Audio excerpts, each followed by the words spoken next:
Hey everyone! In this tutorial, I'm going to show you how to change the background of any photo easily in Canva.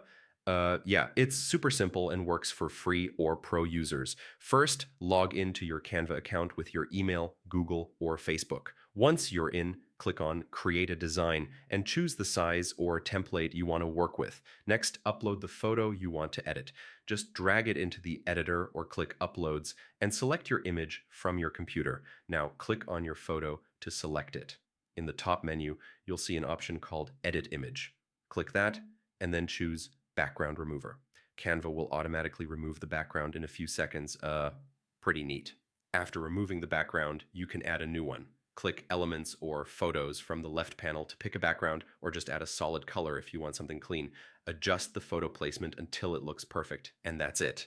You've changed your photo background easily in Canva. Save your design or download it, and you're ready to use it anywhere. Don't forget to like the video and subscribe if this helped you.